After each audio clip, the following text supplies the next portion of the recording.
iniciando. Foi, né? Pessoal, boa noite. Hoje vamos dar continuidade, tá? Só as questões da aula passada, para terminar as 3 questões que faltavam, porque eu disse que ia gravar depois e não deu certo eu gravar. Então, eu quero terminar rapidinho para a gente começar hoje com plantas, tá bom? O reino das plantas, tá certo? E eu vou explicar bastante para vocês como é que o Enem aborda esse assunto, como é que o Enem traz esse assunto, o que ele quer de vocês, tá certo? Eu coloquei, já aviso logo que eu coloquei lá no grupo o conteúdo. Dentro dos conteúdos tem as questões para vocês responderem. É de importância que para que vocês dominem realmente esse conteúdo, que vocês leiam lá a apostilinha, tá? E respondam algumas questões, tá certo? Por quê? Porque o conteúdo ele é muito extenso, é muito grande. E realmente, numa aula, 2 aulas aqui, 1 hora de aula, não dá para a gente abordar tudo. Então, o que eu vou mostrar para vocês? Eu vou explicar para vocês como o Enem, o que o Enem quer de vocês sobre esse assunto, tá? Então, vocês sabendo disso, vocês vão responder mais questões, vocês vão estudar em cima disso aí, tá certo? Em cima do que o Enem quer, tá bom? Para economizar tempo, tá certo? Até na hora de estudar. A gente pode até selecionar mais o que o Enem vai, tá certo? Cobrar. A Jefferson tá falando que hoje a gente tem tempo de sobra, porque hoje é só eu, então hoje com certeza dá para a gente responder todas as questões, tá? Então, vamos lá. Essa questão é bem interessante. Vocês já ouviram falar em anexos embrionários? Então, prestem atenção. Um pesquisador, ao acompanhar o desenvolvimento de ovos de um determinado grupo de animais, encontrou as seguintes características. Deixa eu só pegar aqui minha canetinha. Então, o que foi que esse pesquisador achou nos ovos lá que ele pesquisou? Ele achou a presença de âmnio e alatoide, tá certo? Ele achou uma grande quantidade de vitelo, ele achou fragmentos de casca calcária e ele achou ácido úrico armazenado no alatoide. Ele achou esses, tá certo? Essas estruturas, esses anexos. Baseando nessas características, o pesquisador concluiu que o ovo estudado poderia ser Então, professora, quer dizer que se eu pegar um ovo e estudar, eu consigo saber de qual animal ele pertence? Sim, exatamente. Eu vou mostrar para vocês aqui nos anexos embrionários, então prestem bem atenção. Anexos embrionários são as estruturas que se encontram dentro no desenvolvimento de um embrião, que ajudam o embrião a desenvolver, tá certo? Então, nós temos aqui o âmnio. O que é o âmnio? Inclusive, ele achou âmnio, tá vendo aqui na pesquisa, ele achou âmnio. O que é o âmnio? O âmnio é uma proteção contra dessecação e choques mecânicos. Vamos procurar o âmnio aqui, ó. O âmnio é essa camadinha amarela aqui, ó, que está cobrindo o embrião. Então, isso aqui seria um embriãozinho, tá? Esse bonequinho aqui dentro, ó, seria um embrião. E o âmnio, ele cobre o embrião e ele protege o embrião contra choques mecânicos. Pense no ovo de uma galinha, né? O ovo da galinha lá, colocou para chocar, o embrião começou a desenvolver e a gente pode até dar uma balançadinha no ovo, a galinha senta em cima do ovo, mexe, cutuca, o ovo vai, o ovo volta e o embrião não morre, o ovo não quebra, ele é bastante resistente, tá certo? Então, graças a esses anexos embrionários, então o âmnio ele protege contra choques mecânicos. Quais são os embriões que durante o seu desenvolvimento possuem âmnio? Nós, mamíferos, olha, é tanto que a gente chama o líquido amniótico, que é o líquido amniótico nosso, que está dentro da placenta, nos protege contra choques mecânicos, tá certo? O bebezinho fica lá na barriga, a mãe se chacoalha e o líquido, ele amortece, é como se amortecesse, tá certo? O embrião não deixasse ele sofrer a pancada, tá? Quem também possui âmnio são os répteis e as aves, tá certo? Então, quem tem âmnio é répteis, aves, ovos de répteis, aves e os embriões dos mamíferos, tá certo? Anfíbios não têm âmnio, peixes não têm âmnio, tá bom? Continuando. Qualquer coisa, gente, é só falar, tá? Falem aqui nas mensagens, qualquer dúvida. Saco vitelínico. Vamos procurar o saco vitelínico. Então, o saco vitelínico é isso aqui, ó. É o que vai ter o vitelo dentro, tá certo? Eu digo já o que é o vitelo. Tá certo? O que é o saco vitelínico? Ele garante a nutrição do embrião. Então, o saco vitelínico no ovo é a gema do ovo é o vitelo, tá certo? A gema do ovo é o saco vitelínico. Qual a função do saco vitelínico? A função do saco vitelínico é nutrir o embrião, tá? Então, quando o embrião vai se desenvolver lá dentro do ovo, Vou falar do pintinho de novo. Como é que ele se alimenta, professora? Vocês nunca pensaram nisso? Como é que ele passa 21 dias lá dentro do ovo? Ele precisa de nutrientes, então o nutriente vem da gema, tá? O embriãozinho ligado à gema, ó, tem até vasos sanguíneos ligados, olha que legalzinho, ó, vasos sanguíneos aqui. Então os nutrientes passa do vitelo para os vasos sanguíneos, que legal, e chega dentro do embrião, tá? Nós também possuímos, olha, saco vitelínico quem tem? Peixe tem vitelo, répteis têm vitelo, aves têm vitelo e mamíferos têm vitelo. Então, todos os animais vertebrados possuem vitelo, tá certo? Alatóide, o alatóide é massa, é invocado o alatóide. O alatóide é essa bolsinha aqui, gente, ó. Essa bolsinha aqui, que é ligada ao embrião. A função do alatóide é armazenar os rejeitos, as excretas, o xixi, o cocô do embrião, tá certo? Quem é que tem alatóide? Répteis, aves e mamíferos. Lembrando, só um detalhe, que o vitelo nosso, ele é bem pouquinho. Nosso vitelo mamífero, o nosso ovo, tá certo? Ele possui bem pouquinho vitelo, tá certo? Por quê? Porque nós possuímos o cordão umbilical, que é ligado à placenta, ao nosso corpo. Então, nós nutrimos os nossos filhotes. Como já o ovo da ave, o ovo do réptil, ele possui muito vitelo, tá certo? Por quê? Porque tem que nutrir durante todo o desenvolvimento. A nutrição não vem do corpo da mãe, fica dentro do ovo, tá? Então, dependendo do tipo do ovo, a gente vai achar mais isso, mais aquilo, já tem gente respondendo, então calma. Vamos só para vocês aprenderem. O que é o córeo? Sim, o alatóide, quem tem alatóide, répteis, aves e mamíferos, tá certo? E tem alatóide, que é para armazenar as excretas. O córeo é responsável por trocas gasosas com o meio externo. Acho o córeo aqui, então o córeo está aqui, ó. Então ele é responsável só por fazer a troca gasosa. Quem tem córeo? Répteis, aves e mamíferos. Placenta e cordão umbilical, troca gasosa, nutrição, excreção e secreção hormonal. Só quem tem cordão umbilical e placenta somos nós, mamíferos, tá certo? Agora que vocês aprenderam sobre os anexos embrionários, vejam só. Baseando nessas características, o pesquisador concluiu que o ovo estudado pode ser o ovo tem âmnio e alatóide, tá certo? O ovo tem uma grande quantidade de vitelo, que já é uma dica, tá certo? Casca calcária. O que matou aqui, gente, já tem gente dizendo que é a B. A resposta é a questão B. O que matou aqui é a casca calcária. Olha. Só tem casca calcária, ovo de réptil e aves. E o mamífero, no caso lá, o monotremado, né? O equidima lá. Pronto, só ele que tem a casquinha calcária. O resto aí nenhum tem. Então, o que matou essa questão foi a casca calcária. Por quê? Porque peixe e anfíbio, letra A, não tem casca calcária. Réptil e anfíbio, C, anfíbio não tem. Peixe não tem, anfíbio não tem. Então, só pode ser a letra B. Então, é uma questão fácil, difícil. É uma questão que usa a lógica. Mesmo que vocês não soubessem nada disso aqui, mas vocês se ligassem na casca calcária, vocês já matavam, tá? O ovo do peixe é na água, não precisa de proteção externa contra ressecamento, que é a função da casca calcária, tá certo? O ovo do anfíbio também é na água, não precisa da casca calcária, só vai ter casca calcária os animais que dominaram o ambiente terrestre, que é répteis e aves. Beleza? Fechou? Entenderam? Coloquem o ok aí para eu saber. Se alguém não entendeu, por favor, falem agora, tá certo? Ou não calem-se para sempre. Falam, vão reagindo comigo aí, eu quero ouvir vocês. Vão aí, vão colocando aí, pelo amor de Deus, vamos animar essa aula. Essa aqui é bem fácil. Também todo mundo vai matar essa questão aqui, rapidinho. Ó, entre os peixes e os primeiros anfíbios foram necessários 40 milhões de anos de lenta e constante evolução. Quando a gente vê um cladograma, a gente vê lá que o anfíbio está ali, depois vem o peixe está ali, depois vem o anfíbio, e a gente vê aquela sequência bonitinha, a gente acha que foi. Tá aqui, o peixe surgiu, depois de 100 anos surgiu um anfíbio. Demorou 40 milhões de anos de uma lenta evolução, surgindo aquelas características no cladograma, tá certo? Bem devagarinho, um monte de características que nenhum cientista sabe quais são todas, a gente vai estudando por evidências fósseis que vão surgindo e etc. E a gente vai montando aquele cladograma, a ciência vai montando o cladograma, tá, gente? Então, olha que interessante, do peixe, surgiu o peixe. Para surgir o primeiro anfíbio, demorou 40 milhões de anos, tá certo? Então, vejam só, Todas as alternativas contêm adaptações surgidas durante a evolução, é certo?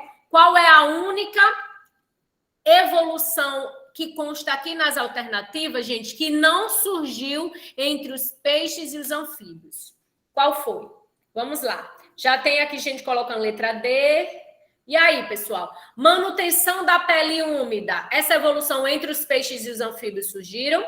Sim, os anfíbios possuem pele úmida. Então, essa característica se manteve. Beleza, letra A tá correta, a gente quer a errada, tá? B, membros articulados. Entre os peixes e os anfíbios, surgiu membros articulados? Surgiu? Pense nos anfíbios, eles já têm membros, eles têm patas, eles andam, se movimentam? Sim. Então, a letra B também surgiu, tá? Então, a gente quer errado. Respiração pulmonar. Entre os peixes e os anfíbios, surgiu a respiração pulmonar?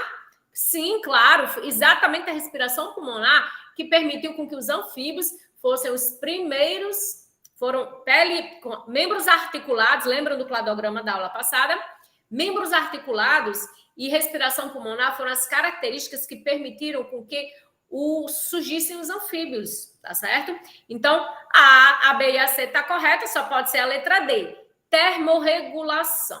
Termorregulação é a capacidade de regular a temperatura do corpo, de adequá-la ao ambiente. Se está muito quente, a gente esfria o corpo. Se está muito frio, a gente consegue esquentar o corpo, tá? Isso é termorregulação. E essa característica só surgiu nas aves, tá? Entre répteis e aves. Aves e mamíferos, eles são termorreguladores. Abaixo deles, só, tá certo? Ectotérmicos, são animais ectotérmicos. E eu coloquei só para lembrar aqui, ó. Ectotérmicos precisam de calor da fonte externa, tá bom? O corpo precisa de calor para aquecer. Endotérmicos, eles produzem o calor pelo metabolismo, tá? Então, usa diferentes fontes de energia. Endotérmicos e ectotérmicos são bem diferentes, tá bom? Questão letra D. E aí, dá um ok aí, vocês entenderam, galera? Vão dando um ok aí, vocês estão muito caladinhos. Uma questão que tinha que saber cladograma, tinha que saber. Não tinha para onde correr, não. Realmente a pessoa tem que ter esse conhecimento. E eu estou mostrando demais o cladograma para vocês, para que vocês consigam observá-lo e entendê-los, tá? É bom a gente estudar isso para vocês verem. Ah, tá aqui a respiração pulmonar. Se ela... Cadê o apontadorzinho? Chega, meu filho.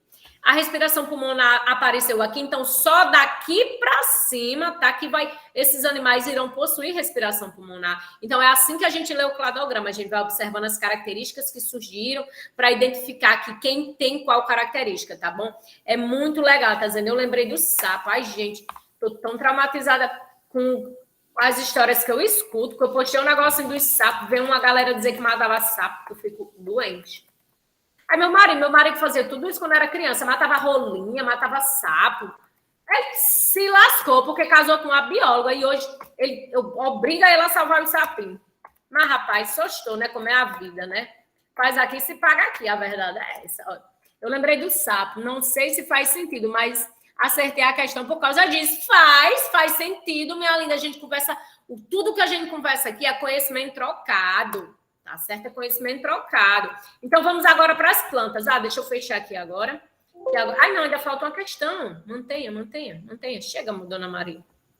Isso que foi minha aula todinha agora. Olha só. Última questão. Gente, essa questão eu acho incrível. Eu acho que vocês também vão se impressionar um pouco, tá? Vejam que legal de verdade isso aqui. Ó, nós temos aqui o desenvolvimento embrionário de peixe, salamandra, tá? Preste atenção, olha, isso aqui que eu tô apontando, ó, o desenvolvimento do embrião, aqui é o do peixe, ó, peixinho, até chegar na fase adulta, tá? Salamandra, que é um anfíbio, tartaruga, que é réptil, galinha, que é ave, porco, que é mamífero, rinoceronte, mamífero, cachorro, cão, mamífero e homem, mamífero. Olhem a primeira linha de desenvolvimento. Gente, olha toda igual, olha que incrível isso, olha como a biologia é incrível. Eu não me canso de dizer isso, eu fico perplexa, que eu digo, eu me formei no melhor curso do mundo, é a melhor faculdade do mundo, tá vendo? É muito bom quando você adora uma coisa. Gente, olha como nós somos parecidos com o peixe, com o porco, com o cachorro, com a tartaruga. é igual ao desenvolvimento embrionário, é lindo. Olha aqui o cordão nervoso dorsal, olha a notocorda, olha as fendas faringianas, olha a cauda pós-anal. Todos os embriões, mesmo sendo de animais diferentes, a gente possui a mesma característica. Isso é evolução, isso é prova para a ciência, isso é a prova da evolução, da descendência. É a prova que nós tivemos, sim, o mesmo ancestral comum. Vocês estão entendendo? Isso de acordo com a ciência, tá? O que cada um acredita é o que cada um acredita, tá? Então, essas características, o desenvolvimento embrionário dos vertebrados, para a ciência, é uma prova, sim, que a evolução existe. Por quê? Porque nós temos o mesmo parente comum. Nós, seres humanos e peixes, em uma determinada época, há milhões de anos atrás, a gente teve o mesmo ancestral, a gente tem o mesmo ancestral. Por quê? Porque durante a fase embrionária a gente apresenta as mesmas características. Isso é incrível, isso é lindo. Eu fico doida com essas coisas, eu não me conformo de tão maravilhoso que é. Vamos para a questão. Muitos aspectos do desenvolvimento embrionário das estruturas dos indivíduos adultos mostram a existência de semelhanças que evidenciam o processo evolutivo, tá? Então, essa semelhança embrionária é uma evidência do processo evolutivo. É uma evidência que a evolução aconteceu, tá bom? Acontece. A presença de fendas faringianas, de múltiplos arcos aórticos no embrião e de vários grupos de animais são exemplos desse fato. O registro fóssil indica que os vertebrados de respiração branquial precedem os de respiração terrestre aérea, ou seja, que os vertebrados de respiração branquial eles surgiram primeiro do que os vertebrados terrestres com a respiração terrestre aérea, tá? Então, dessa maneira, podemos dizer que a sequência do aparecimento dos animais foram... Qual foi a sequência dos animais de acordo com a evolução, de acordo com o cladograma? Qual foi a sequência correta, tá certo? Da existência desses animais, do surgimento desses animais. Não vou nem ler a alternativa, me digam vocês. Qual é a sequência correta, galera? Vamos lá. Quem surgiu primeiro? Foi o peixe, o anfíbio, o réptil e a ave? Ou foi o anfíbio, o peixe, depois a ave, depois o réptil? Ou foi o réptil, a ave, o peixe ou o anfíbio? Ou a ave, o réptil, o anfíbio, o peixe? Lembrem-se do cladograma, tá bom? Lembrem-se do cladograma. A vida surgiu na água, então o primeiro ser veio da água. Então, exclusivamente aquático aqui, ó. Questão, peixe. Matou. Primeiro que surgiu foi o peixe. O peixe apresentou, foi aparecendo variações genéticas, surgindo características. Depois do peixe veio quem? Veio quais foram as características que surgiram? Durante o percurso da evolução, respiração pulmonar, membros articulados, surgiram os anfíbios. Os anfíbios ainda tinham o que? A reprodução aquática. Não podiam viver em todo o ambiente terrestre. Viviam na terra, mas precisavam da água para reprodução. Foi surgindo características, mutações no DNA, evolução. Surgiu quem? Os répteis. Répteis esses sim, que tinham o quê? Casca, ovo com casca, pele grossa, que não sua, não perde água, economizou água, consegue viver no deserto, tá bom? E daí surgiu quem? As aves. E depois das aves, os mamíferos, tá? Então, a questão correta, letra A. É muito importante vocês saberem essa sequência, tá, gente? Para o Enem, é muito importante vocês saberem a sequência evolutiva. Surgiu primeiro. E olha para trás. Olha para trás, a gente pega todo aquele invertebrado que a gente estudou. Vamos lá, vamos tentar lembrar. Eu não sei se eu vou conseguir, não. Vamos lá. Poríferos, quinidários, platelmintos, nematóides, moluscos, anelídeos, artrópodes, equinodermes. Será que eu estou esquecendo de algum? Depois vemos os vertebrados, tá certo? Os protocordados, depois os vertebrados verdadeiros, que são peixes, anfíbios, répteis, aves e mamíferos. Então, essa seria a sequência evolutiva, tá bom? E que legal, tá certo? Então, dá um ok aí, deixa um ok aí no canal, dá um joinha aí, segue, deixa o like no canal. Vamos para as plantas agora. Alguma pergunta, pessoal? Vocês entenderam porque era a letra A? Entenderam a sequência? Adriele, Valton levantou a mão, mano. Fala, Valton, por favor, pode falar. Boa noite, Adriele. Faz um tempo que eu assisti um documentário falando sobre uma substância que tinha, assim que estava se formando o feto humano, porque nesse documentário falava que assim que o embrião era gerado, com alguns meses a mão parecia uma pá, né? Sim, Aí uma substância fazia essa parte se parecer com uma pá, se separar e formar os dedos. A ausência dessa substância fazia o C nascer com um dedo a menos e é, a perfeito. abundância com um dedo a mais. Só que eu me esqueci o nome dessa substância. Você sabe qual É, é? eu não lembro também o nome da substância. Vou dar uma pesquisada e eu falo para você depois, tá certo? Eu não estou lembrando o nome dessa substância. Mas não é nem só uma substância. É muita. É uma questão hormonal também. Eu vou dar uma olhada, que eu não lembro mesmo, tá? Agora tá travando, tá? Deixa eu ver aqui. A galera tá. Tá travando, galera, para vocês. Para Aqui mim tá legal aqui. tá ruim, Alessandra. Veja aí, Alessandra, se melhorou. Tá ouvindo? Tá, Walter, eu vou dar uma olhada bem direitinho, tá certo? Para Tá ver, certo. para lembrar o que é que eu não lembro mesmo o nome dessa substância, tá? Mas é isso mesmo. Se tiver de mais, dá dedo demais. Se tiver de menos, a mão não se diferencia. E aí acontecem os defeitos congênitos, que o bebê nasce às vezes sem braço, com mão. E é muito fácil de dar um defeito desse. O nosso corpo ele é incrível, que a gente vê que a porcentagem de nascer crianças com defeito e crianças normais é menor, é baixa, tá certo? Ou seja, é um sistema de reparo muito incrível que o nosso corpo tem, tá certo? De controlar, isso é incrível também, tá certo? Agora, olha aqui o cladograminha das plantas, gente. Olha as plantinhas aqui, o que a gente tem que saber, tá bom? Se liguem nas plantinhas. Quem gosta de plantinha, quem não gosta, eu adoro elas, tá certo? Vamos lá. Vamos olhar para a base. Quem foi o ancestral comum das plantas? Nós temos aqui as algas verdes. São protistas. As algas, ó, surgiu lá na aguinha do mar. As algas que até hoje existe, esse protista ancestral das plantas. A primeira célula que surgiu, primeiro ser vivo que surgiu na face da Terra foi uma célula procariótica, parecida com a da bactéria, muito simples. Aconteceu durante o processo evolutivo, ela começou a realizar a fotossíntese. E surgiram as algas, células eucarióticas com organelas, núcleo organizado. E dessa célula eucariótica surgiram as plantas, tá certo? Então, vamos ver aqui hoje. Aqui são algumas características que surgiram. E hoje nós temos 4 divisões. Nas plantas a gente fala divisões, tá? Nós temos as divisões das briófitas, tá bom? Nós temos a divisão das pteridófitas, nós temos a divisão das gimnospermas e nós temos a divisão das angiospermas. Então, o Enem quer que vocês, além de saber o nome das 4 divisões, vocês saibam diferenciar, tá bom? Então, vejam só.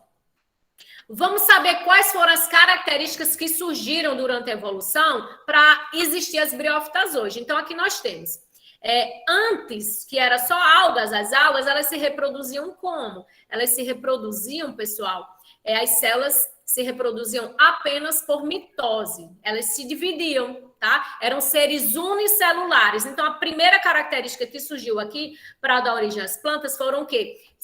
Células, seres pluricelulares. Era um organismo pluricelular. E aí surgiu também os embriões, ó, surgem embriões pluricelulares e as primeiras plantas com 2 sexos. Nós temos a plantinha macho e a plantinha fêmea. Olha que linda. Então, essa característica aqui de embrião multicelular e as plantas com 2 sexos deu origem ao quê? Surgiu o que aqui? As briófitas.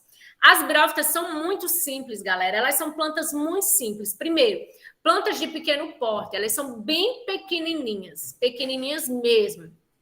Não possui folhas verdadeiras, não possui caule, não possui raiz, não possui... O que mais? A professora, é o musgo sim. A professora é uma planta, não possui nada disso. E o que é que ela possui para ser considerada uma planta? Células Eucarióticas com cloroplasto. O cloroplasto é uma organela presente nas plantas, que é característica das plantas, tá?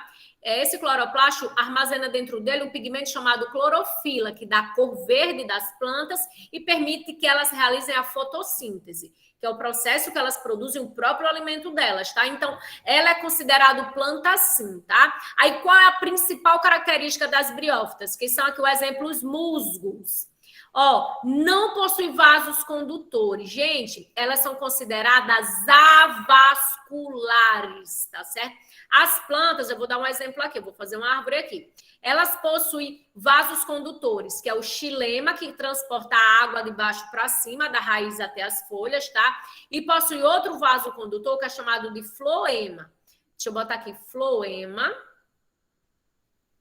É um vaso condutor que transporta açúcar, transporta o alimento da planta, das folhas onde é produzida até a raiz, espalha, tá? Então, é um vaso condutor. Nossos vasos condutores são nossas veias, nossas artérias. As plantas possuem xilema e floema, tá? Então, o xilema, xizinho aqui, xilema. Quem possui xilema? A briófita, ela não possui xilema nem floema, então ela é avascular, tá bom? É a principal característica dela. Por ser uma planta bem pequenininha, bem simples, ela precisa da água para reprodução. Eu vou mostrar aqui como é a reprodução dela já já. Elas precisam, deixa eu mostrar logo, tá aqui, só aqui, olha só. Aqui é o exemplo da briófita, tá certo? A briófita, existe aqui, a gente chama de gametófito 2N, tá certo? Aqui é a plantinha, tá certo? Ela produz, dentro aqui da cápsula, possui células que sofrem meiose e produz, a gente chama de esporos. A gente não pode chamar de semente, porque briófita, ela não tem flor, não tem semente, não tem caule, não tem raiz, não tem folha, não tem fruto, não tem nada. A miserávelzinha da briófita, tá certo? Então, o que é que ela tem? Como é que ela se reproduz? O gametófito, tá aqui, o arquegônio, o gametófito produz os esporos, quando germinam, ó, dá origem à plantinha macho e à plantinha fêmea, a gente chama de gametófito, tá certo? O gametófito N, tá? E quando a água cai aqui em cima, ó, a água cai e espalha, tá certo? O gameta masculino lá no feminino, e aí vai acontecer o quê? Olha, aqui é a fecundação, aqui é elas namorando já, tá, gente? Precisa da água para acontecer isso aqui, ó. Então, quando a água cai, espalha o anterídeo, tá certo? E o anterídeo é como se fosse o espermatozoide, não pode chamar espermatozoide, tá? O anterídeo, ele entra em contato com a osfera, que é a célula feminina. O anterídeo é a célula masculina, é o gameta masculino da briófita, e a osfera é o gameta feminino da briófita, tá? E ela tá protegido aqui pelo arquegônio, que é essa estrutura aqui. Quando ocorre aqui a fecundação, vai dar origem ao arquegônio, aqui é o embrião, isso aqui é o embrião, tá? Ele fica protegido aqui e vai nascer essa nova plantinha, tá? Então, isso é o ciclo de vida da briófita, que a gente chama, tá? Ela tem 2 ciclos de vida. Ela tem uma fase que a gente chama de gametófito, que é 2N. O gametófito, ele é originado a partir da fecundação, depois que ocorreu a fecundação, quando o gameta masculino fecundou o feminino, deu origem ao embrião, tá certo? E aí o embrião se desenvolveu no gametófito, tá? E ela tem uma parte que a gente chama de gametófito N, tá certo? O gametófito N, ou seja, é só quando a plantinha aqui é macho e a plantinha aqui é fêmea e a plantinha é macho, tá certo? Então, ela tem essa diferença. Então, a briófita, ela é bem simplesinha, mas a reprodução dela é bem choquinha, é bem dificinho, como vocês estão vendo aqui, tá? Ela tem uma parte N, uma parte que ela é 2N, tá? Que é originada do embrião, e ela tem uma parte N, que se originou dos esporos, tá certo? E aí, quando ocorre quando cai água nelas, elas se reproduzem, tá? Eu vou explicar já já de novo, não se preocupa, que é só para mostrar como é a reprodução delas, tá certo? Então, aqui a gente falou das briófitas. Principal característica, avascular, tá? Quem estiver anotando aí, se liga. Precisa da água para reprodução, não tem flor, não tem cimento, não tem folha, não tem caule, não tem raiz, não tem nada, tá? Aí o que aconteceu? Olha aqui de novo para o cladograma. Apareceu vasos condutores. Então, a partir daqui apareceu xilema e floema nas plantas. Então, daqui para cima, todas as plantas terão xilema e floema. E aí surgiram as pteridófitas, que é o exemplo, as samambaias. Principal característica das pteridófitas, elas possuem vasos condutores, olha, condição de seiva. Se elas possuem vasos condutores, elas podem crescer. Elas podem ter folhas, elas podem ter raiz, tá certo? Elas podem ser bem maiores. É tanto que as briófitas são bem maiores do que as pteridófitas, tá certo? Existe uma semelhança entre elas? Existe. Não, as pteridófitas também precisam da água para a reprodução. Tem que ter a água para que una o gameta masculino e o feminino. Sem a água, elas não conseguem se reproduzir. As briófitas sem água, elas não conseguem se reproduzir, porque o gameta masculino não consegue chegar no gameta feminino. Olha que interessante. E aí, pteridófita não tem o quê, professora? Não tem semente, não tem flor, não tem fruto, tá? Isso só surgiu depois. Seguindo o cladograma, aqui quem apareceu? Surgem as sementes. As sementes só surgiu aqui, ó, gente. Então, daqui para cima tem semente. As gimnospermas. As gimnospermas, nós temos aqui as esse nome, ele me persegue. Eu não consigo falar essa palavra. Minha dicção ficou horrível. Araucárias. Consegui. Plantas maiores. Vocês já estão vendo que já são árvores bonitonas, bonitas, bonitas. Possui pólen, possui uma flor bem rudimentar, tá certo? Possui semente, mas não possui fruto. Ainda não tem fruto as gimnospermas, tá? O fruto só aparece aqui, ó, nas angiospermas. Então, a angiosperma, ela tem tudo. Toda planta com flor bonita, vista, se amostrando, com fruto, ela é angiosperma. Angiosperma é a base nossa, da nossa alimentação humana. Tudo praticamente que a gente come, tudo de origem vegetal vem de uma angiosperma. Também são as mais diversificadas, que existe em maior número também no planeta, tá? Então, só recapitulando, briófita não tem nada, precisa da água para respirar, é avascular. Pteridófita é vascular, mas não possui semente, flor nem fruto. Gimnosperma é vascular, não possui fruto ainda. Possui semente, possui uma florzinha rudimentar, possui pólen, mas não possui fruto. Angiosperma possui tudo, tá? Fechamos aqui agora o cladograma. Próxima, primeira questão. Vamos lá. O que o Enem quer de vocês das plantas? O Enem, ele liga as plantas a uma questão muito ambiental. Ele sempre liga o meio ambiente, então é uma questão contextualizada, tá certo? O Enem quer de vocês que vocês saibam as adaptações das plantas. Gente, quando vocês estiverem estudando lá, principalmente geografia, vocês estudam biomas, as plantas da Caatinga, elas possuem as adaptações que são diferentes das plantas da Amazônia. Como, por exemplo, as plantas da Caatinga, por ser um local que possui chuvas 3 meses no ano praticamente, então elas possuem folhas pequenas, elas também possuem muitos espinhos, elas também costumam durante o tempo da seca perder as folhas para não perder água, tá certo?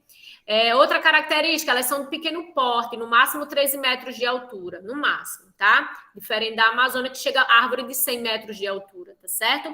Então o Enem, ele quer que vocês saibam disso. Então, quando vocês estiverem estudando biomas, lá em geografia, vocês se liguem bem nessas diferenças, nessas características evolutivas. O que é que as plantas aquáticas possuem que as terrestres não possuem, por exemplo? A gente fala um pouco, tá? Disso aqui. Então, se liguem nessa questão. Ó, a imagem representa o processo evolutivo das plantas e algumas das suas estruturas. Para o sucesso desse processo, a partir de um ancestral simples, os diferentes grupos vegetais desenvolveram estruturas adaptativas que lhes permitiram sobreviver em ambientes diferentes. As plantas são massa. Me explique como é que uma planta consegue viver na água salgada. Existe uma adaptação para isso. As plantas do mangue vivem na água salgada. O mangue, ele possui tanta lama que a planta, a raiz, ela não consegue tirar oxigênio da lama. Então, o que é que a raiz faz? Ela sai do solo, ela vira uma raiz pneumática, ela sai e vai respirar lá fora. Isso é incrível, isso é lindo demais, tá certo? As plantas, eu sou muito apaixonada por planta porque elas são muito invocadas. A gente pensa que tá ali plantada, não faz nada. A gente chama uma pessoa inerte que não faz nada, a gente chama de planta. Isso é um elogio para a pessoa, porque as plantas são muito invocadas, tá bom? Já tem gente respondendo, vamos lá. E é uma questão fácil. Qual das estruturas adaptativas apresentadas contribuiu para a maior diversidade genética? E aqui é a palavra-chave. Eu quero uma evolução, uma característica que permitiu com que as plantas elas tivessem maior diversidade genética.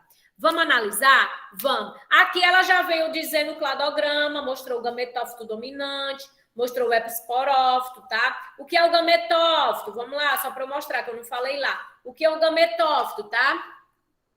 Que é o que guarda o gameta, tá certo? É a estrutura que guarda o gameta. O esporófito já vai ser a parte lá 2N, tá certo? O gametófito é N, o esporófito é 2N, eu vou mostrar na figura posterior. Aqui é surgimento de semente, aqui é surgimento de flores e frutos. Vamos lá. Letra A. Nós temos aqui dizendo que as sementes aladas, elas favoreceram a dispersão aérea. Está dizendo que foi essa característica que deu diversidade genética para a planta. Lembrem que diversidade genética tem a ver com união de gameta. Vocês têm que unir características diferentes para ter diversidade genética. Diversidade genética significa tem a ver com reprodução. Então, vão se ligar. Toda vez que a gente falar de diversidade genética, tem a ver com reprodução, tem a ver com união de gametas de variedades diferentes. Quanto mais união de variedades diferentes, mais diversidade genética eu vou ter. Se liguem nisso, tá? Então, semente alada é aquelas sementes que elas voam no vento. Se vocês acham que essa característica que permitiu com que as plantas elas tivessem uma maior variabilidade genética, não tem como. Não tem como só uma semente voar fazer com que a planta ela tenha variabilidade genética. E o que essa característica permitiu para a planta? Permitiu que a planta tivesse mais chances de nascer, das suas sementes se espalharem mais longe. Então, a semente alada, ela permitiu para a planta a adaptação de elas se espalharem em locais mais longe, tá? Foi isso que semente alada forneceu para as plantas, tá? B, o arquegônio, que protege o embrião multicelular. Bem, o arquegônio permitiu com que as plantas invadissem o ambiente terrestre. Gente, se liguem nessas características que eu estou falando, que é muito importante. O arquegônio, ele protegeu o que é o arquegônio? O arquegônio é uma estrutura multicelular que está protegendo o quê? O embrião. Lá, aqui nas algas, não existia essa estrutura. A célula era aquática, não existia essa estrutura. A partir do momento que as plantas começaram a viver no ambiente terrestre, o embrião ele precisa de proteção. Então, o arquegônio é como se fosse o nosso útero protegendo o bebê. Vocês estão entendendo, gente? O arquegônio é como se fosse um útero protegendo o bebezinho, tá certo? O embrião, tá bom? Então, o que é que o arquegônio permitiu para as plantas? Permitiu que elas pudessem invadir o ambiente terrestre. Já que o embrião está protegido, ele vai poder se desenvolver de boa, porque está protegido dentro do arquegônio. Lá nas pteridófitas, lá nas angiospermas, o arquegônio, o embrião vai dar origem à semente. Lá na gimnosperma e na angiosperma, tá? Então, também não é letra B. C, vamos na C, vamos analisar a letra C. Como é que vocês estão dizendo aqui? Tem a maioria é D, tem C e tem D. Vamos lá. O grão de pólen, que garante a polinização cruzada. Gente, o grão de pólen surgiu aqui, ó, na angiosperma, tá? Quando o grão de pólen surgiu, o grão de pólen, gente, é o gameta masculino, tá? O grão de pólen é o gameta masculino. Quando a plantinha aqui, ela produz os grãos de pólen, tá aqui os pólen, tá cheio de pólen aqui. O que é que isso aqui faz? O que é que isso aqui permite à planta? Permite que, quando esse pólen ele se espalhar com o vento, os animais levarem ele, a abelha leva ele, o beija-flor leva ele, o besouro leva ele, vai permitir com que aconteça a polinização cruzada. Ou seja, uma planta que está aqui pode cruzar com uma que está bem longe. Porque o vento leva o pólen. Os insetos levam o pólen. Então, isso gera variabilidade genética. Por quê? Porque essa planta conseguiu cruzar com uma que estava bem longe. E sem o grão de pólen, as plantas, aqui, ó, embriófitas e pteridófitas, as plantas elas só podiam cruzar com as próximas às outras. Ou seja, as características eram muito parecidas, genéticas eram muito parecidas, porque precisava da água para a reprodução. Então, a partir do momento do surgimento do grão de pólen, as plantas elas se diversificaram, ficaram muito variadas, ou seja, começou a acontecer a diversidade genética, que é exatamente o que a questão quer. A questão correta é letra C, tá bom? Diversidade genética tem a ver com reprodução, e a partir do momento que surgiu o grão de pólen, isso garante o quê? Polinização cruzada, que as plantas se cruzem, plantas bem distantes possam se cruzar, tá certo? Só a D para fechar. Frutos que promovem maior eficiência reprodutiva. O fruto, ele promove realmente uma eficiência reprodutiva. Por quê? Porque o fruto protege a semente. O fruto é gostoso, o animal come o fruto e espalha a semente. Mas isso não gera variabilidade genética, isso gera dispersão da semente, tá? Se liguem no que eu estou falando, que isso é muito importante, era para vocês estarem anotando todas essas evoluções. Eu estou sentindo que vai cair uma questão dessa, tá? E a letra E está dizendo vasos condutores, que surgiu aqui em Pteridófita. Os vasos condutores possibilitaram que as plantas elas pudessem ser maiores, crescessem, tá certo? Também não tem a ver com variabilidade genética. A questão, ela disse que quer a diversidade genética. Então, o que garante aqui diversidade genética? Grão de pólen, garantindo polinização cruzada, letra C. Tá bom, galerinha? Vocês entenderam? Manda o ok se entenderam, galera? Manda o ok? Porque uma questão dessa, ela requer muita mesmo a capacidade interpretativa, porque aqui mata. A letra A não está errada, a letra B não está errada, a letra D não está errada, a letra E não está errada, galera. Mas não responde à pergunta. A pergunta é diversidade genética. O que é que gera diversidade genética? Polinização cruzada. Se você pegar uma planta rosa cruzar com uma branca, vai nascer uma planta vermelha e cruzar com a flor vermelha e cruzar com a branca, vai nascer uma rosa. Nasce uma espécie diferente. Então, isso é espécie, não, uma cor, uma variação diferente, uma cor diferente. Então, isso é diversidade genética. Aí, levando para humanos, você cruza um negro com um branco, vai nascer um mulato. E aqui a gente estuda lá em história. Você cruza o branco lá, cruzou com o índio, o negro cruzou com o índio. Então, isso é a variabilidade genética. Isso, para a manutenção da espécie, é ótimo. É maravilhoso. Cruzar, tá certo? Variações diferentes, tá certo? Agora, se liguem nisso aqui. As plantas, galera, elas podem se reproduzir de duas formas. Sexuada, quando é a união de gameta, quando a gente une o gameta masculino com o feminino, tá certo? E assexuada, quando a gente pega o galinho e da planta, tora e planta em outro local, aí o galinho cresce, aqui é assexuada, não houve união de gameta, tá? Então, a gente consegue fazer essa reprodução.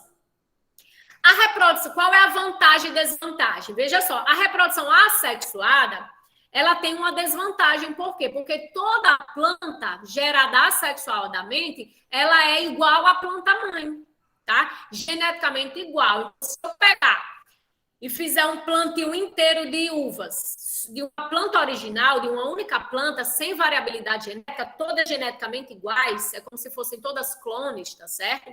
De uma planta original, se vier uma praga e atacar, a praga ela pode matar todo, tá certo?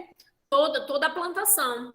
Já na reprodução sexuada, quando há variabilidade genética, a união de gameta masculino e gameta feminino, vem os genes diferentes, de origem masculina com feminina, quando une, vem genes diferentes, os filhos nascem diferentes, vão cruzando, vai nascendo diferentes.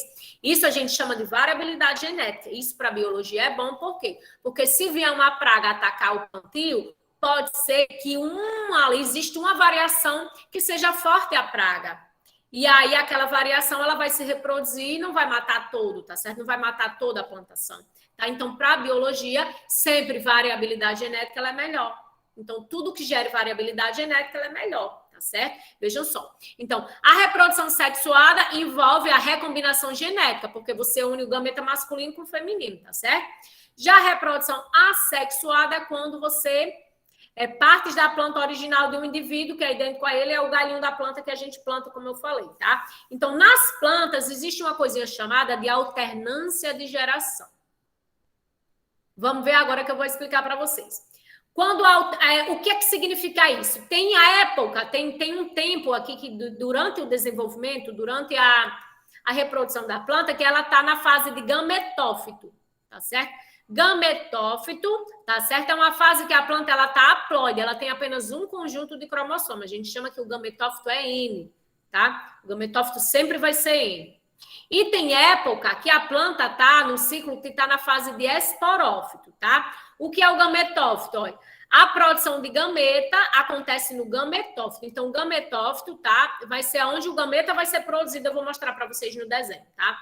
E o esporófito é o que vai dar origem ao embrião, tá? Então, olhem aqui o que é o gametófito e o esporófito. Olha aqui. Aqui no primeiro. Deixa só eu abrir de novo aqui. Deixa eu finalizar, sai, moça? Para abrir de novo, para não estar arriscado. Então, vejam só. Vamos só identificar aqui o que é gametófito e o que é esporófito, tá? Que é importante. Gametófito sempre é N. Então, onde tiver N é gametófito. Olha que fácil. Aqui é gametófito, aqui é gametófito. Olha, gametófito aqui é sempre N. Anotem isso, não esqueça. Onde tiver N é gametófito. O gametófito é o que vai dar origem, aos gametas. Então, eu tenho aqui, o gametófito feminino e o gametófito masculino aqui da briófita, tá certo? Aqui é a briófita. Os gametas deram origem ao gametófito feminino, que produziu a célula feminina aqui, O gametófito masculino produziu a célula masculina aqui, e com auxílio da água houve a fecundação, tá bom? Lá na fecundação deu origem ao quê? O embrião. Depois que fecundou o masculino com o feminino, gente, eu vou ter o esporófito. A gente já vai chamar ele lá de esporófito, tá certo? Aqui o esporófitozinho, é só essa parte aqui, o esporófito, Aqui nas briófitas, a gente diz que o gametófito é a fase duradoura, porque ela dura mais. Praticamente toda a fase da vida da briófita, ela é gametófito, tá? Ela é gametófito aqui, ela é gametófito aqui, E o esporófito é só quando ela produz, e os só a cápsula. E dentro do esporófito vai acontecer o quê? A meiose, que vai dar origem de novo ao gametófito. É um ciclo, como vocês estão vendo, tá bom? É um ciclo. Vamos para a pteridófita só para vocês observarem. Esporófito é 2N. Então, onde for 2N é esporófito. Esporófito, que legalzinho. O esporófito aqui, tá certo? Aqui pequenininho, vai dar origem aos esporos. Os esporos, que é N, a gente já chama de gametófito. Aí tá aqui o gametófito. O gametófito da pteridófita é hermafrodita. Tem a região feminina aqui, Aqui é a região feminina, essa parte aqui de cima, tá? Parece um coração. E aqui é a região masculina. Quando cai água da chuva, a região masculina vem em contato com a feminina, dá a fecundação, e vai dar origem a 2N, ao esporófito de novo. Então, é o ciclo. Não tem semente, né, gente? Como vocês estão vendo. Não tem fruto, não tem flor, não tem semente. É só gametófito e esporófito na briófita e na pteridófita, tá certo? Só para vocês, só bem informativo. Já na gimnosperma aparece já o quê? A gente chama aqui de estróbilo, Nós temos as flores masculinas e nós possuímos o que? As flores femininas. A flor feminina produz o gameta feminino, que a gente chama de osfera, e a flor masculina produz o pólen. A gente já não chama de gametófito masculino, a gente chama de pólen aqui na gimnosperma, tá? Então, o pólen é o gameta masculino. O pólen, gente, é como se fosse o espermatozoide do homem, tá? A osfera é como se fosse o nosso óvulo para a planta, tá? Osfera é o gameta feminino, pólen é o gameta masculino. Osfera é o feminino e pólen é o masculino, não esqueça. Como é que o pólen chega? O vento leva o pólen, os insetos levam os pólen, tá certo? E outros animais também. Depois que o pólen chega aqui, lá na osfera, vai acontecer o quê? A produção da semente. Tá aqui a semente bonitinha. Então, as gimnospermas são as primeiras plantas a possuírem sementes, tá certo? Angiospermas, elas possuem flor. Gente, a flor é o órgão sexual da planta. Vocês sabiam disso? Que vocês cheiram o órgão sexual da planta? Vocês sabiam disso, meninos? Que quando vocês estão sendo românticos para as meninas, vocês estão dando o órgão sexual da planta para as meninas? Aí eu acho lindo, flores estão ganhando o órgão sexual. E elas são hermafroditas? A maioria. Olha que lindo. Olha para essa flor aqui, gente. Aqui é o gameta feminino protegido dentro do ovário. O gameta já da angiosperma, a gente já chama de óvulo, tá bom? Ela é hermafrodita. Aqui é a parte masculina da flor, A gente chama de anterído, tá certo? Anterído a parte masculina, tá certo? Que tá aqui, o pólen tá aqui dentro das estames, bonitinho, tá certo? Toda bonitinha aqui. O gineceu e o androceu, tá bom? Gineceu é a feminina e androceu é a masculina. Então, quando o pólen, ele tem que chegar aqui, gente, ele tem que chegar nessa região aqui da flor. Ele chega sozinho? Não. Ele precisa do vento de outros animais, tá? Então, quando a abelhinha vem e pega lá o néctar, a adaptação, as plantas, elas produzem Néctar é para atrair os insetos. Para quê? Para que elas possam se reproduzir. Vocês sabiam disso? As plantas, elas começaram a produzir frutos gostosos para atrair animais. Para quê? Para que melhorasse a reprodução e a disseminação de sementes. As plantas produzem sementes com espinho para que quando os animais passem, grudem os espinhos e levem os espinhos, as sementes para mais longe, para que elas possam se espalhar. Olhe como elas são inteligentes, incríveis, nem cérebro possuem. As plantas produziram sementes, olha aí o Valha de Roberto, é legal demais. Eu vou entrar num processo contra o Big Brother para parar de chamar o povo que não faz nada de planta. Eu vou processar, viu, Jefinho? Eu vou processar. Se chamar de planta agora, eu vou processar. E uma planta lá, chamando a galera lá de planta que não faz nada. Chamando de planta, é um elogio chamar de planta. A planta, aqueles espinhozinhos que entram no pneu da bicicleta. A planta fez para furar o pneu da bicicleta? Não, foi para levar para mais longe a semente. Tá certo?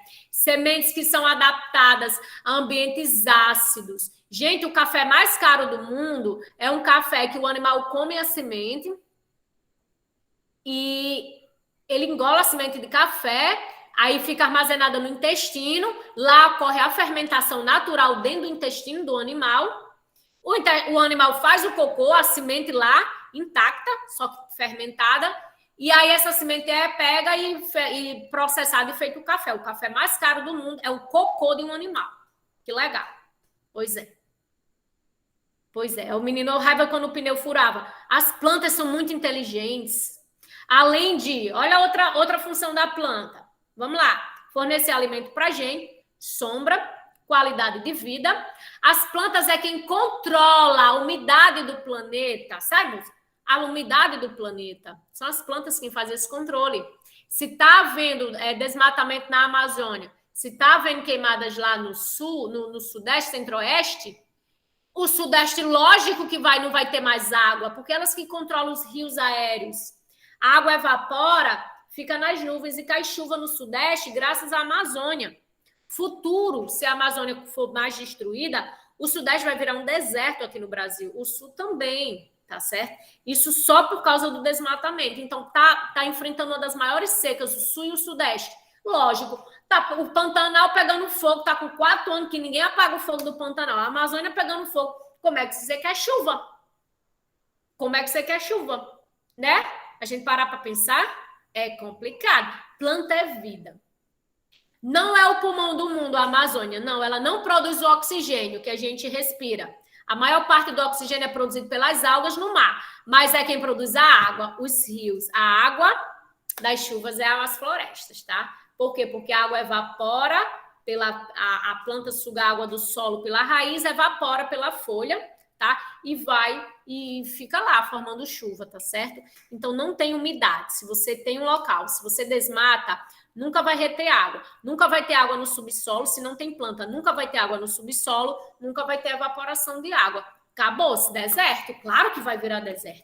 Isso a gente aprende em biologia. E eu não entendo porque as pessoas não...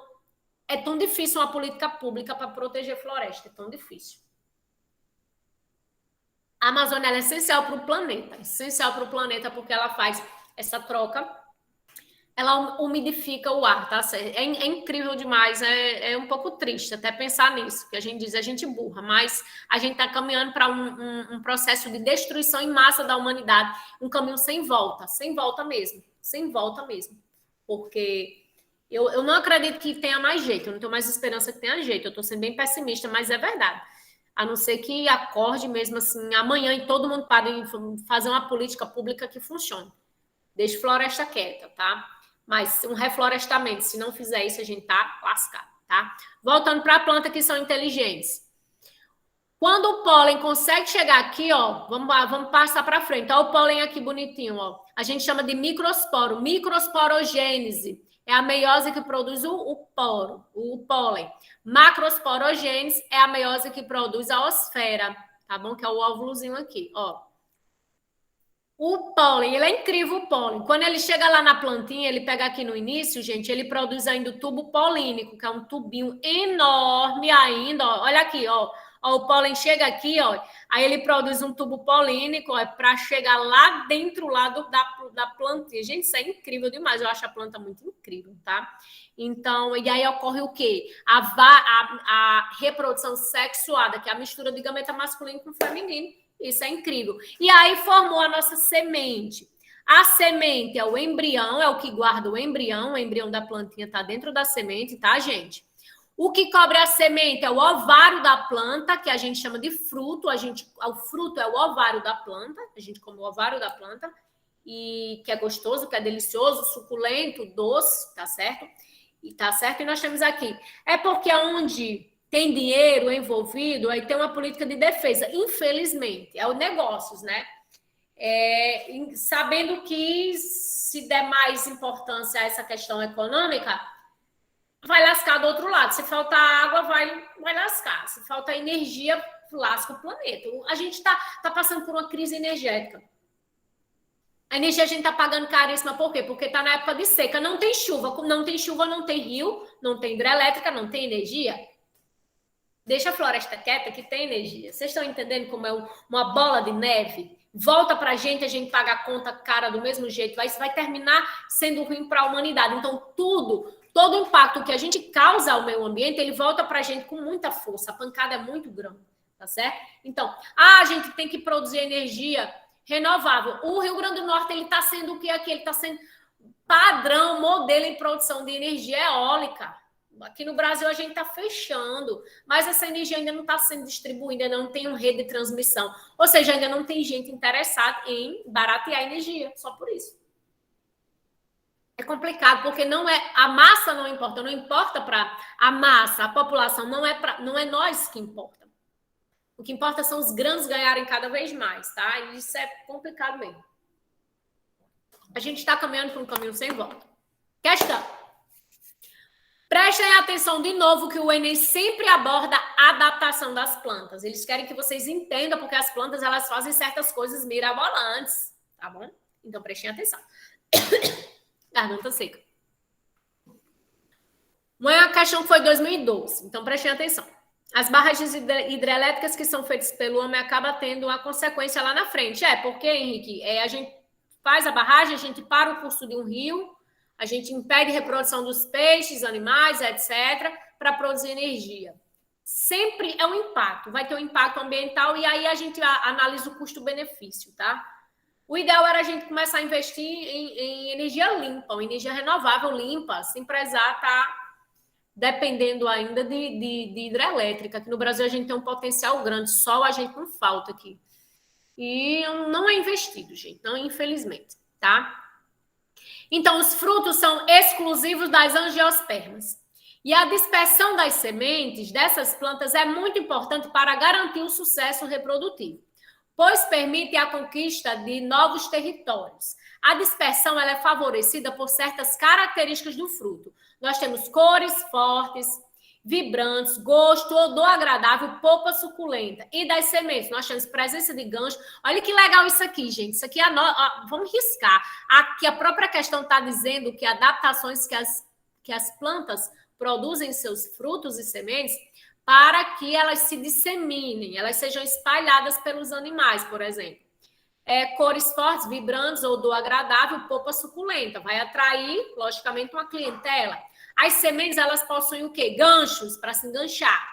Estruturas fixadoras que se aderem às pernas, às penas e os pelos dos animais. Tamanho reduzido, leveza para o vento levar, a presença de expansões semelhantes a asas, que são as sementes aladas, tá? Então, nas matas brasileiras, os animais da fauna silvestre têm uma importante contribuição na dispersão de sementes e, portanto, na manutenção da diversidade floral.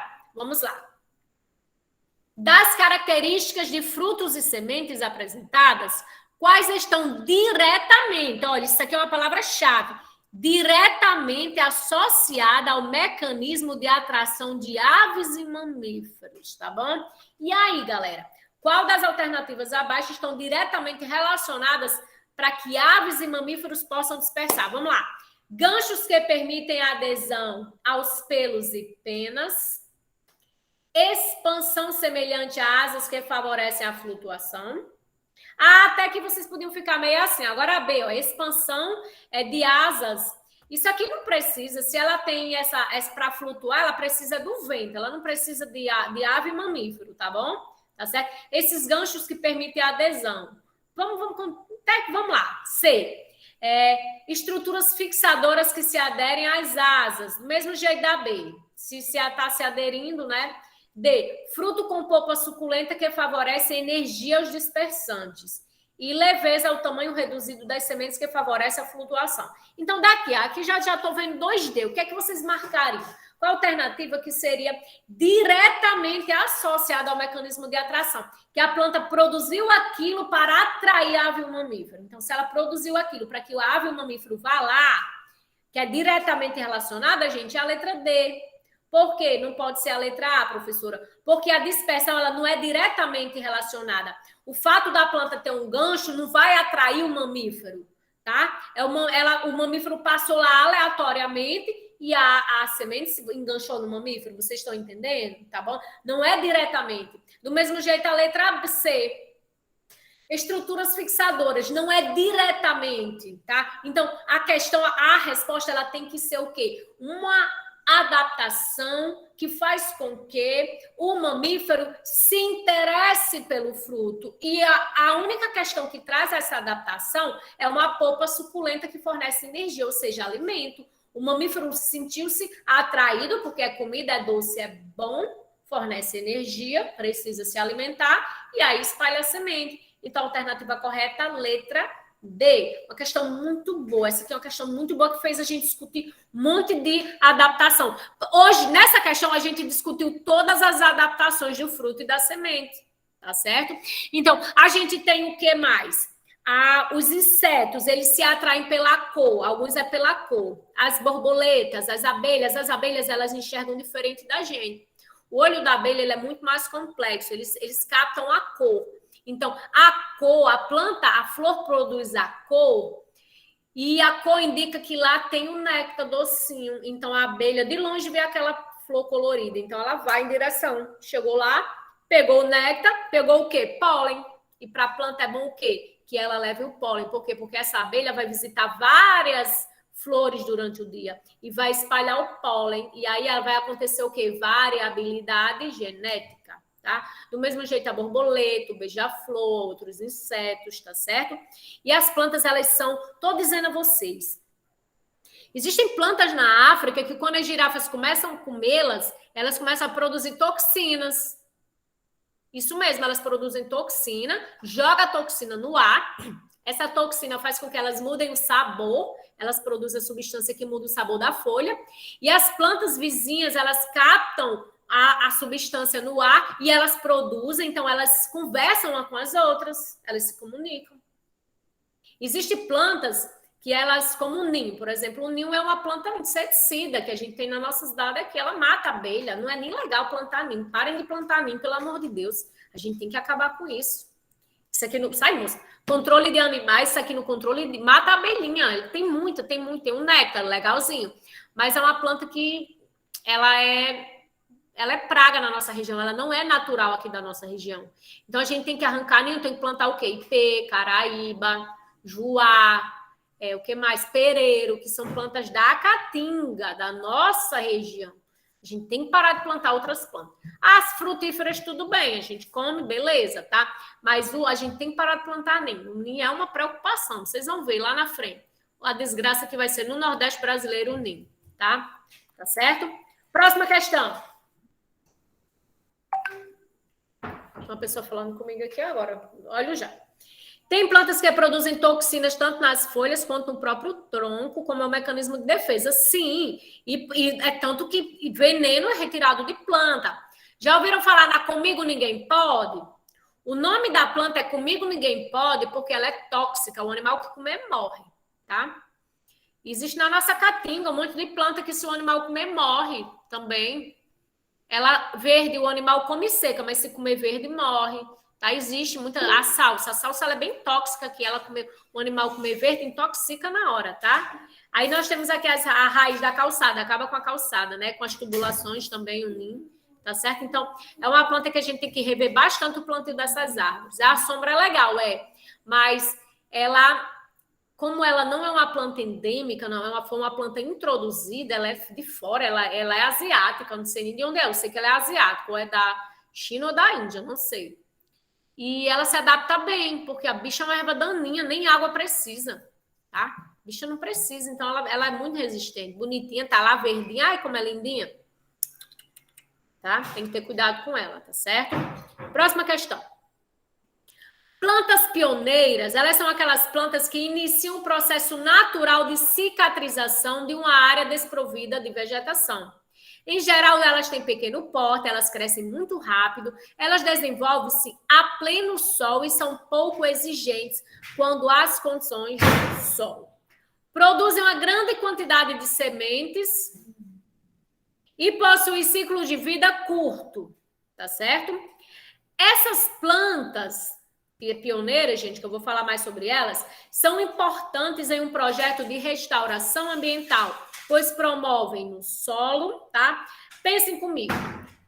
Quando existe qualquer devastação em um ambiente, que antes tinha planta, ele foi devastado, seja por um incêndio, seja pela ação humana, passou um trator, seja pela ação de uma erupção vulcânica, por um terremoto, seja o que for, tá? Existem aquelas plantinhas que são as primeiras a nascerem, primeiro a existir, tá bom? Elas são chamadas de pioneiras. Isso é chamado de sucessão ecológica, isso dentro da biologia, dentro da ecologia. Sucessão ecológica. Então, primeiro surge aquele canto que não tem planta. Primeiro surgiu aqui, ó. Cadê o lapisinho? Primeiro surgiu as plantinhas que são como gramíneas, bem baixinhas elas. Aí elas são pequenininhas.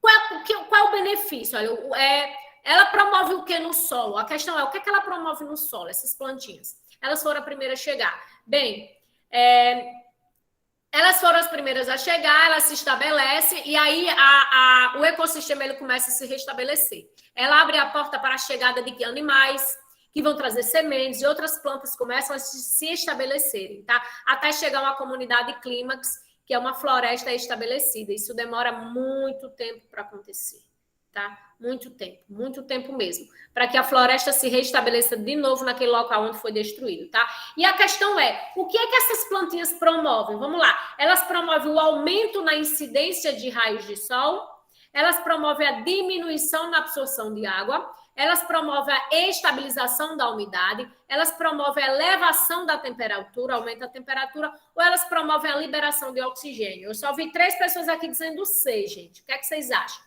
Que essas plantinhas elas promovem no ambiente? Pensem comigo. Quando um local não tem planta, quando chove, a água ela faz isso aqui, gente. Olha.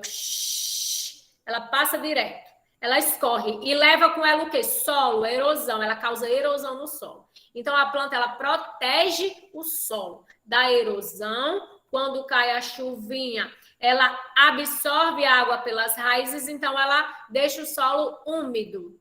Ela também evapora. Quando ela transpira, ela joga água para o ambiente. Então, ela promove a umidade, ela estabiliza a umidade daquela região. Se você quer ter um local muito fresco, arejado, você plante árvore. Plante árvore sem pena. Eu estou revoltada que aqui em Apodi estão tirando as árvores das praças. Plantando palmeira. É bonitinho, porque a palmeira é uma monocotiledônia bonitinha, que a raiz é pequenininha, a raiz não perfura lá, não estraga a calçada, tudo bem, beleza? Esteticamente, para a galera do paisagismo é ótimo, mas para a galera nós que precisa de sombra, de frescor, gente, chega ali naquela praça do centro, ali no meio-dia, não tem uma árvore lá da igreja, Praça Nova lá, não tem uma árvore lá para a gente passar uma sombra debaixo. No tempo que eu estudava ali no Gerson Lopes, a gente matava a aula não. A gente passava a tarde não, só o recreio, o intervalo inteiro debaixo de árvores, e hoje não tem isso, tá? Então, a árvore promove estabilização da umidade, correta, letra C. Muito bem, galera, vocês estão de boa. Então, a árvore não eleva a temperatura, ela produz oxigênio sim, tá? Mas aqui, ó, projeto de restauração ambiental. Então, o que é que ela faz? Primeira coisa que ela faz no ambiente é estabilizar a umidade, tá bom? Minha prima disse que lá em Manaus tem mais planta do que casa. Lá tem mesmo. floresta amazônica lá, e olha que estão derrubando com força, né? Mas imagine, lá em Manaus é muito quente. Próximo da linha do Equador é quente demais. Chove direto na época lá das chuvas. Todo dia chove.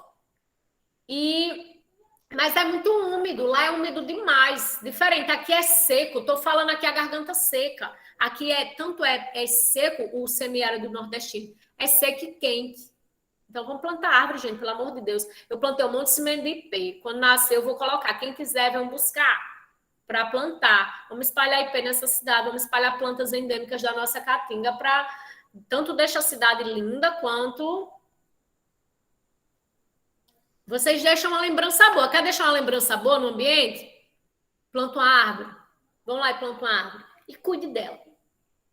Daqui a 10 anos a árvore está linda, ela maravilhosa, vocês passam e dêem o orgulho. Eu plantei. Está produzindo frutos, está produzindo sementes, está sendo galho para passarinho, está produzindo oxigênio, promovendo umidade do ar. Olha quanto de benefício que você faz para o planeta só por plantar uma árvore. Já plantei horrores de árvores lá no calçadão, um bocado. Vou já lagoar uma lá que eu plantei recentemente. E é isso, tá? Quer fazer uma coisa boa, planta uma árvore. Vamos, gente, vamos plantar, tire foto e postem aqui. Depois me marquem lá, vamos fazer umas coisas legais. Na praça aqui do centro não tem uma plantinha, tem que plantar, a gente tem que fazer alguma coisa. Eu estou plantando cimento aqui de todo jeito e eu vou plantar, não importa não. O prefeito, alguém quiser brigar comigo, ninguém vai brigar por isso não, todo mundo gosta de árvore. 4, vamos lá. Atualmente, encontram-se catalogadas mais de 320 mil espécies de plantas. Algumas de estruturas relativamente simples, como os musgos, e outras de organização corporal complexa, como as árvores. Sendo assim sendo, a alternativa que melhor explica a classificação dos vegetais é... Qual é a alternativa que melhor explica briófita, pteridófita, gimnosperma e angiosperma? Deixa eu só ler aqui. Vamos lá, na Praça do Centro, vamos lá. Um dia desse eu estava indo caminhar e tinha derrubado uma árvore. Tinha um monte de passarinho. Ai, gente, eu fico arrasada. Eu choro. Sabe por que eu choro? Quando aqui vai ter o carnaval e eles decotam aquelas árvores e de noite os pássaros ficam loucos. Eles decotam demais. Os pássaros ficam loucos, gente. É uma tristeza, gente. Eu fico para não viver. Ah, meu Deus, a falta de um biólogo ali naquela prefeitura, às vezes só uma orientaçãozinha de nada, já deixa, dá para ter a festa, dá para ter o carnaval, que eu acho bom também, mas deixa os passarinhos, eu fico tão triste, eu fico arrasada. Vamos lá. Letra A, gimnosperma. Vamos ver se vocês estão sabendo das características. Se liguem comigo. Gimnospermas, elas são avasculares, hein, gente? Sim ou não? Bota aí só para ver se vocês estão sabendo. Vamos lá. São avascular. Vascular não tem vasos condutores. Lembrem do cladograma. Elas são vasculares, então eu nem vou terminar de ler porque a letra A está errada. B, briófitas. São de pequeno porte? Sim. Briófitas são vasculares. E aí, são vasculares? Esse outro, são vasculares? Possuem vasos condutores, possuem xilema, floema, briófita? Hein, gente? Vamos, gente. Entre em contato comigo. Fala aí alguém no microfone. Não é possível. Vocês estão dormindo? Tem quantas pessoas nessa aula? Briófita é vascular, a briófita é avascular, tá certo? Briófita é avascular. Então, a letra B nem termina de ler. C, angiosperma, vamos lá. Plantas cujas sementes não se encontram dentro do fruto. É verdade que angiosperma não tem fruto? Bora, galera, acordando, galera. Angiosperma tem fruto, sim ou não, galera? E aí? Tá terminando já, só falta mais uma questão. Tem fruto? Então essa questão está errada, a letra C. Está dizendo que a angiosperma não tem fruto, aí não se encontra no interior do fruto. A C está errada. Vamos à letra D. Gimnosperma, que é a terceira lá. Lembra do cladograma mental? Desenha os cladogramas, gente, que eu estou passando para vocês. Prega na parede. Todo dia vocês vão ver, vão passar, vão ter a memória fotográfica, tá? D. Plantas, gimnosperma. Tá dizendo que gimnosperma é avascular. Precisa eu terminar de ler a letra D? Tá errada. A letra D. Olha, pegadinha. Quando você vê aqui, lê aqui, possui raiz, tá certo. Olha, musgo também tá errado. tá? Então, 2 erros grotescos aqui. Só pode ser a letra E. Pteridófita, planta vascular, confere. Sem flor, confere. Apresenta raiz, caule e folha, sim. Possui maior porte que as briófitas, confere. Samambaia, confere. Correta letra E. Desenha os cladogramas, prega na parede, que vocês não esquecem nunca mais, tá? Última questão. Vê a questão, isso aqui é uma questão do Enem, isso aqui, o Enem é show. Eu vou lembrar, vocês já estão terminando. É só essa aula hoje, vocês já estão livres, vocês vão namorar, vão brincar aí, vão... Não, mentira, vão responder questão, que vocês são estudiosos. Querem só depois. O esquema a seguir representa a aquisição de estruturas na evolução das plantas. Os ramos correspondem a grupos de plantas representados, respectivamente, por musgos, samambaias, pinheiros e gramíneas. Nós temos aqui, olha, musgo, samambaia, pinheiro e gramínea. Número 1, 2 e 3 indicam aquisições de uma característica. Lendo-se de baixo para cima, os ramos anteriores a um número correspondem à planta que não possui essa característica e os ramos posteriores às plantas que possuem a característica. Vamos lá. Eu tenho um aqui. Daqui para cá tem a característica. Tá? A daqui para cá não tem a característica. Para cima tem a característica. É isso que a questão está dizendo, tá? Daqui para cima tem a característica. Daqui para cima tem a característica, tá? Para baixo não tem. Tá certo? Vamos lá. As características correspondentes a cada número estão corretamente indicadas em... Por favor, falem comigo. Que tá aqui ó. Indica a presença de vasos condutores de seiva. E aí? O que é que vocês acham? Sim ou não? Vamos botando aí. Por favor, bota um sim, bota um ok. Alguém fala comigo, pelo amor de Deus. Vocês estão mortos? E aí, Raimundo? Sim ou não? E aí, gente? Cadê, gente? Vocês? Sim. E aí, aqui, eu quero vocês. Sim ou não? O que é que vocês acham? Vamos agitar, galera? Vê a galera aí no sim. O que é que tá acontecendo? Quando eu falo em namoro... E aí, aqui, Henrique? Sim ou não? né? Quando falo em sexo aqui, vocês tudo se agitam, mas quando é para falar de plano, misericórdia. Ó... presença de vasos condutores, sim. Sai, música. Eu vou já trazer um sapo aqui para cima. Que coisa chata. Uma aranha. Olha só. Presença de vasos condutores. Xilema e floema só apareceu aqui, depois das briófitas. Então, aqui 1 está correto, tá? 2 está dizendo que é formação de semente. Sim, a semente também veio surgir só aqui, tá? Que foi depois de samambaia. Antes de pinheiro e gramínea. A 2 está correto. Vamos ver o 3. 3. Produção de fruto. O 3 realmente indica a produção de fruto, que só veio surgir fruto na angiosperma. Mas é uma sorte a nossa questão certa ser logo a primeira. Show de bola! Tomara que no Enem seja assim também para vocês, tá? Questão certa, letra A. 1, presença de vasos. 2, semente. 3, fruto, tá bom? Galera, por hoje é só. Não tem mais questão, tá? 8h21 já ultrapassamos o limite, respondemos semana passada. Eu quero que vocês... Eu vou colocar um mapinha conceitual aí para vocês, tá certo? Para que vocês possam dar uma olhada, tá certo? E qualquer dúvida, por favor, me procurem, tá certo? Falem comigo, professora, eu queria saber mais disso, eu queria mais aquilo, tá certo? Para que a gente possa discutir bastante, tá certo? Jefinho, tudo ok aí, amigo? Aqui, tudo ok, tudo tranquilo. Ok, viu? Então, galerinha, só isso por hoje, tá bom? Beijo, fiquem com Deus, tá certo? Amo vocês, quero